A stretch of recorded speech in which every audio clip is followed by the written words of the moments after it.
तो मोटे में ये कह रहे हैं कि हमको आंख से कुछ नहीं दिखाई देता है। आंख केवल, देखो आंख खराब होती है तो एक लेंस ही लगाते हैं। तो आंख एक बायोलॉजिकल लेंस है और कांच का एक लेंस और लगा देते हैं यदि उस आंख में कोई गड़बड़ होता है तो सबकी तो आंख ठीक ही है, क्या वो सब कुछ देख पा रहे हैं? अपने साथ में रहते हुए अपने संबंधों में लोगों को हम कहाँ देख पा रहे हैं? तो इसका मतलब है कि देखने का मतलब समझना है। जब हम दर्शन की बात कर रहे हैं तो दर्शन का मतलब देखना है। देखने का मतलब कोई दृष्टि है और जैसी दृष्टि है वैसा दिखाई देता है और जैसी चेतना है वैसा दिखाई देता है। तो मोटे रूप में तो दो भाग में कहा कि जीव चेतना और मानव चेतना। अभी हम आदमी को देखते हैं तो हमको आदमी कैसा दिखाई देता है? तो स्त्री है, पुरुष है, गोरा है, काला है, बूढ़ा है, जवान है, ऐसा हमको कुछ दिखाई देता है। जबकि अभी बहन ने जब कहा था कि हमारे घर में डिलीवरी होने वाली है तो अब हमको जीवन आ रहा है, हमको ये दिखाई दे रहा है। तो अब ये नहीं कह रहे कि हाँ बच्चा आ रहा है, नहीं अब कोई जीवन आ रहा है। इसका मतलब क्या अंतर हो गया? हाँ, सोचने की गति बदल गई। आप प्रधान रूप में क्या चीज़ को देख रहे हो? यदि प्रधान रूप में हम मूल रूप में ये देख रहे हैं तो गाड़ी, अभी तो देखो स्थिति वही है कि हमारे लिए गाड़ी महत्वपूर्ण है कि गाड़ी को चलाने वाला महत्वपूर्ण है? गाड़ी महत्वपूर्ण है कि गाड़ी में कौन आया महत्वपूर्ण है? अभी आदमी का पता इससे चलता है कि वो कौन सी गाड़ी से आया है। तो आदमी का मूल्यांकन हमारे पास नहीं, आदमी को देखने की सामर्थ्य हमारे पास नहीं है, इसलिए वो कौन सी गाड़ी से आया है ऐसा हमको देखना पड़ता है। गाड़ी, कपड़े, रंग, भाषा, बोली, ऐसा फिर हमको बताना पड़ता है। तो इसका अर्थ है कि जिसका जो हमको ज्ञान, जो चाहे हम भौतिक चीज़ों के बारे ही बात करें, हमको जितना ज्ञान है उतना ही दिखता है। तो ये एक महत्वपूर्ण बात है कि आँख से नहीं दिखता है, हमको जितना ज्ञान है उतना ही दिखता है, जितनी समझ है उतना ही दिखता है, जितनी चेतना है उतना ही दिखता है ना। फिर मोटे रूप में कह रहे हैं कि जीव चेतना, चेतना को दो भाग में कह रहे हैं, जीव चेतना और मानव चेतना। यदि जीव चेतना की बात भी करें तो एक आदमी को केवल गाड़ी दिखती है, लेकिन मैकेनिक को, आपके सामने गाड़ी आके खड़ी हुई है, आपको गाड़ी का रंग और कुछ दिखाई दे रहा है, लेकिन एक मैकेनिक भी आपके साथ ही खड़ा है। उसको उसकी आवाज़ सुनने से उसको समझ में आ रहा है इसका कौन सा सिस्टम ठीक काम नहीं कर रहा है। उसी तरीके से हमको आदमी, जो हम देखने की बात कह रहे हैं, तो हमको अपने खुद का होना भी दिखाई नहीं देता है, लेकिन ज्ञान अपने आप में क्या प्रभावी चीज़ है, व्यक्ति के रूप में भी क्या प्रभावी चीज़ है और कार्यक्रम के रूप में भी क्या प्रभावी चीज़ है ना। आदरणीय नागराज जी कलाम साहब के साथ राष्ट्रपति भवन में बैठ के ओपनिंग सेंटेंस कहते हैं कि तुमने अपराध के सिवाय कुछ नहीं किया। और कलाम साहब जैसा वो व्यक्ति जो कम से कम देश अपने आप को धन्य मानता है कि उनको कलाम साहब जैसा राष्ट्रपति मिला, ऐसे राष्ट्रपति को कलाम साहब राष्ट्रपति भवन में राष्ट्रपति होते हुए बैठ के ओपनिंग सेंटेंस यहाँ से शुरू करते हैं कि तुमने अपराध के सिवाय कुछ नहीं किया। ये क्या चीज़ है? ये वो ज्ञान की ताकत है। तो ये और समझने लायक बात है कि घटनाओं में भी जिंदगी नहीं है। बच्चों का आना जिंदगी नहीं है, बच्चों का जाना जिंदगी नहीं है, उनका सेटल हो जाना जिंदगी नहीं है ना। तो धीरे से इस बात पे भी हमारा ध्यान जाता है कि जिस रूप में हमने अभी तक अपनी ज़िंदगी को देखा है वो अनुकूलता और प्रतिकूलताओं के रूप में ज़िंदगी को देखा है। किसी लड़का विशेष या लड़की विशेष से शादी हो जाए, कॉलेज विशेष मिल जाए, और है ना, इन सारी बातों का ये मतलब नहीं है कि इसका कोई मतलब नहीं, लेकिन इसका ये मतलब है कि ये ज़िंदगी तो नहीं है। क्योंकि जिनको सब कुछ मिला उसके बाद भी उनको लगा कि ज़िंदगी मिल गई, ऐसा तो नहीं हुआ। पूरा देखना चाहता हूँ तो मेरी दृष्टि उसके लिए पूरी होगी कि अधूरी होगी, है ना। तो दृष्टि मेरी पूरी होगी। जो सोचने की मशीन है तो 24 घंटे चलती है। तो हमारी ज़िंदगी का इतना बड़ा पहलू अनएड्रेस्ड है, इतना बड़ा पहलू अछूता है, ऐसा हमको बहुत ठीक से भाषा के रूप में पता भी नहीं चलता है। और जैसे पूरी सृष्टि को देखें या एक बच्चे के पैदा होने को देखें, एक 4 साल का बच्चा हुआ है, हम रोज़ इस बात की चिंता करें ये कमाता नहीं है और इसके लिए हमें को सब कुछ करना पड़ता है, ये सुन सुन के बच्चे का हाल क्या होगा और ये सुना सुना के हमारा हाल क्या होगा। तो हमको पता है कि भाई 18 साल तक 20 साल तक कुछ सोचना ही नहीं है। 20 साल तक उसको केवल पढ़ाना है, लिखाना है ना, जो भी उसको सीखना है, करना है, वो 20-25 साल में कुछ कमाना वाना शुरू करेगा। कम से कम हमको पता है तो हम भी परेशान नहीं होते हैं, उसको भी परेशान नहीं करते। हमारी दृष्टि इस मामले में क्लियर है कि एक बच्चा कमाने लायक कब होता है, एक बच्चा अपने हाथ से खाने लायक कब होता है, एक बच्चा अपने से भाषा बोलने लायक कब होता है। इसलिए ज़िंदगी का, हम सबकी ज़िंदगी का बड़ा भाग ऐसा है कि किसी समय तक हम लोग जॉब करते हैं, जॉब से पैसा आता है, किसी समय तक लगता है कि पैसा ज़रूरत है, किसी पॉइंट के बाद लगता है कि नहीं पैसा तो ठीक है पर मज़ा तो नहीं आ रहा है। उसके बाद आदमी किसी NGO में जाता है, किसी ऑर्गेनाइजेशन में जाता है, किसी को लगता है देश के लिए रंग तन मन धन बलिदान कर दो। अब देश के लिए क्या तन मन धन बलिदान कर दो? देखना, और वो देखना जो मेरे जीने में आ सके, वो देखना जिसको मैं अगली पीढ़ी को दे सकूं, वो देखना जिसमें कोई क्रम है। हमारी ज़िंदगी का बड़ा हिस्सा उस भाग में ज़्यादा जा रहा है कि ये भी अधूरा था, ये भी अधूरा है, ये भी अधूरा है, ये भी ज़िंदगी नहीं है, ये भी ज़िंदगी नहीं है, ये भी। 2 सेंटेंस आदरणीय बाबा जी बोलते थे, समझ के करना कि करके समझना, दोनों में से क्या ठीक है? समझ के करना कि करके समझना। हमारी जीवन शैली अभी कैसी है? गई भैंस पानी में। कुछ भी कर डालो, कितनी मेहनत कर डालो, लास्ट में गोल गोल घूम जाएगी। कैश इन हैंड क्या आया वो हाथ में नहीं आता है। कहाँ पहुँच रहे? तो हम समझने की कोशिश कर रहे हैं कि जीना क्या है। तो जीने के बारे में क्या क्या सामने आया? जीने के बारे में 1-2 चीज़ें सामने आई। एक तो ये कहा कि किसी भी पॉइंट पे मेरे को अस्वीकृति होती है तो मेरे जीने पे क्वेश्चन खड़ा हो जाता है। संबंध में जो अपेक्षा थी उसका निर्वाह नहीं होता है तो मुझको लगता है कि जीना नहीं हुआ। अपेक्षाएं दूसरों से नहीं हैं, अपेक्षाएं स्वयं से भी हैं, तो स्वयं से जो मेरी अपेक्षाएं हैं उसमें भी क्वेश्चन मार्क खड़ा हो गया तो जीने के रूप में, है ना। जो चल रहा है, जो भी चल रहा है, हाँ, जैसा मेरा अभी जीना है, जिसको मैंने जीना माना है, ये माना हुआ जीना मेरे को बताता है कि इसमें तृप्ति नहीं है, तो भी मेरे को लगता है कि कोई कष्ट नहीं है, पर लगता है कि ये जिंदगी। मैं किन्हीं समस्याओं को सोचता हूँ, मैंने किन्हीं समस्याओं को मान लिया है कि ये समस्याएं ठीक होनी चाहिए, मेरे पास समाधान नहीं है। जब भी मेरे पास समाधान नहीं है तो मुझको लगता है कि ये जीना नहीं है। और कम से कम वो लोग सौभाग्यशाली हैं जिन्होंने जितने ज़्यादा आयाम में ये पहचान लिया है कि इसका नाम जीना नहीं है, क्योंकि उतनी जगह हम मेहनत करने से बच जाते हैं। नहीं तो 10 साल लगाएंगे और फिर पहुँचेंगे कि अच्छा इसका मतलब जीना नहीं है, और इतने में ज़िंदगी की शाम हो जाती है। ठीक हो गया?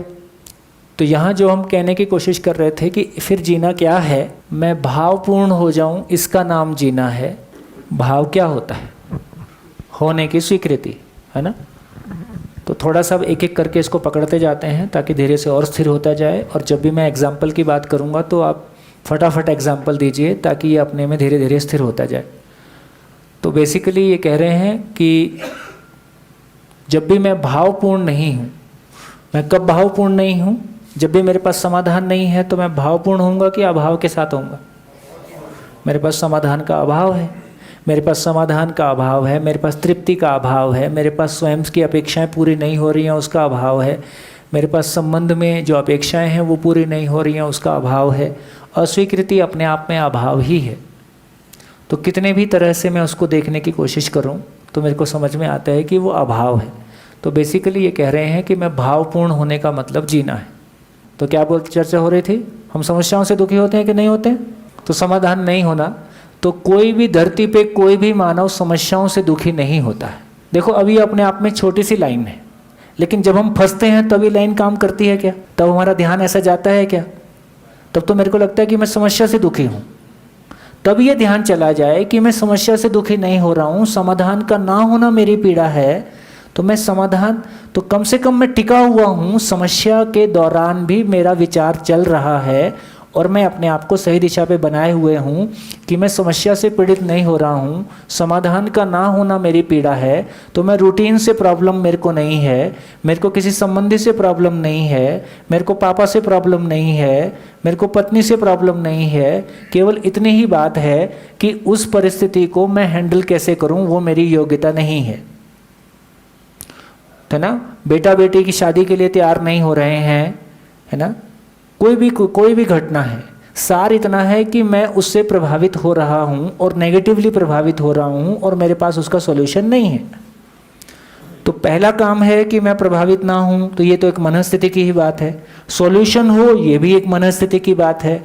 इसका मतलब जब ये कह रहे हैं कि हम समस्याओं से पीड़ित नहीं होते हैं, समाधान का ना होना पीड़ा है, तो समाधान कहाँ पे है? समाधान मेरी समझ में है।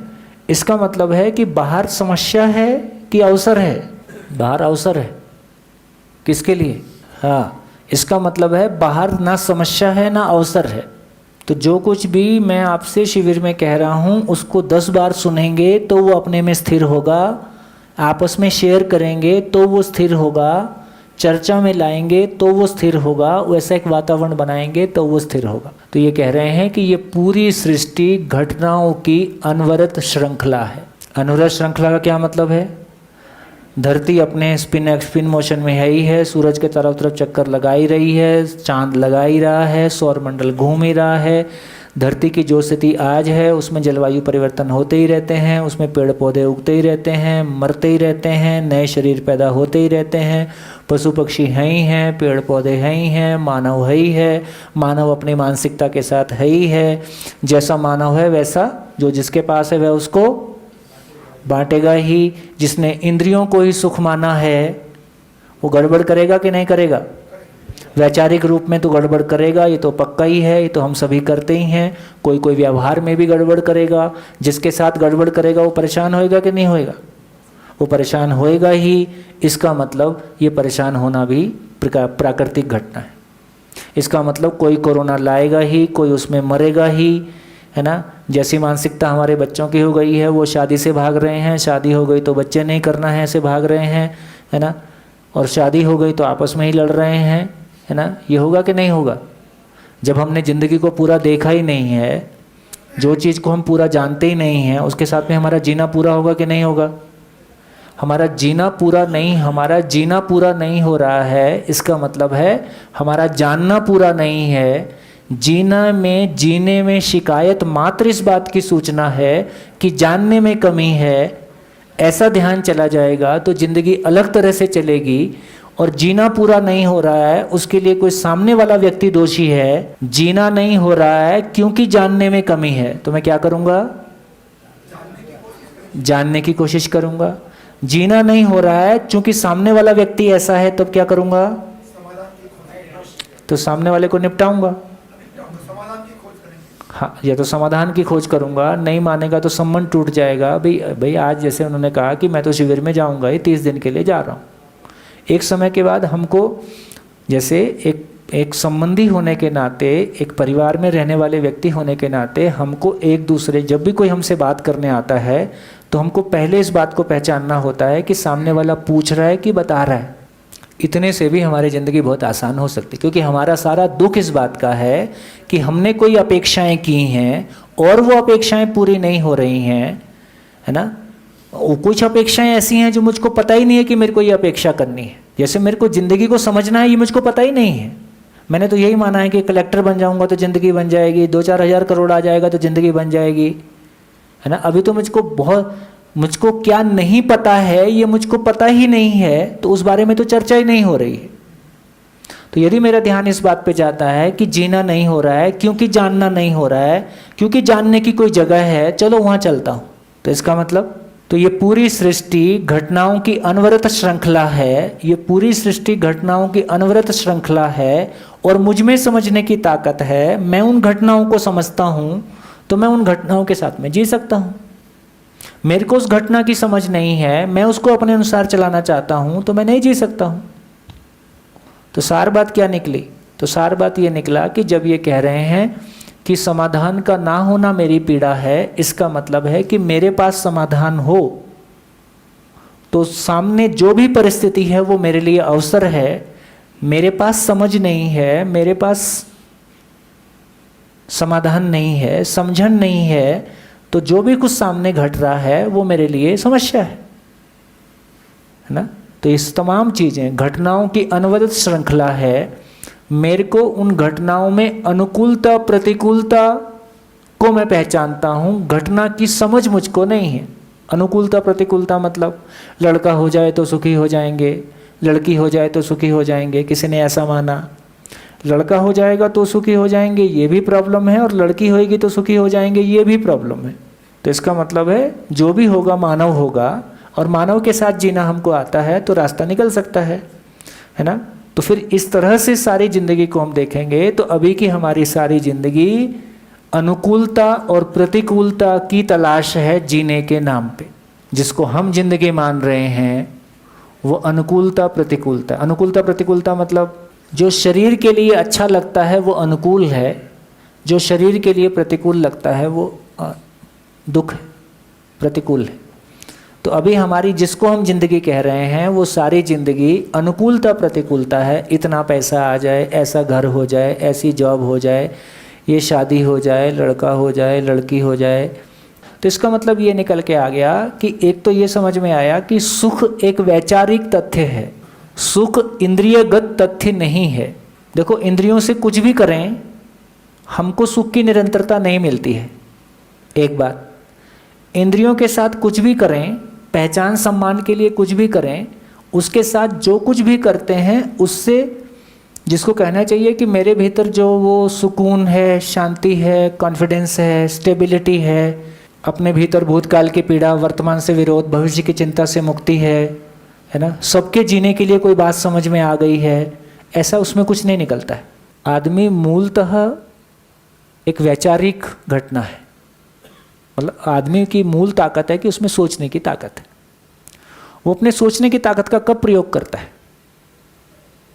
अभी जब जिंदगी हमारे अनुकूल चल रही होती है, जो खाने चाहिए खाने मिल गया, पहनने चाहिए पहनने मिल गया, घूमने चाहिए घूमने मिल गया, तो हमारी ज़िंदगी का विकास कैसा होता है?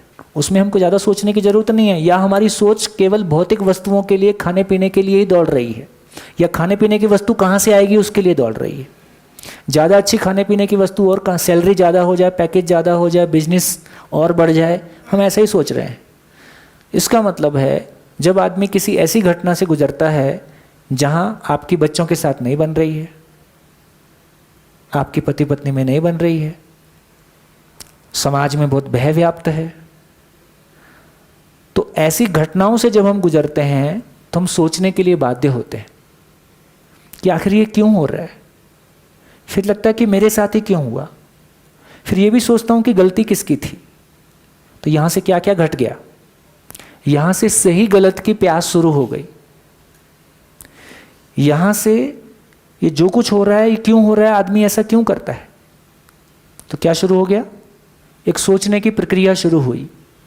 तो सोचने की प्रक्रिया का और कोई तरीका नहीं है, या यूं कहें मानव जब किसी प्लेनेट पे आएगा तो वो स्वयं को, अभी तक मानव ने देखा जाए तो मानव 3 तरह से जी सकता है।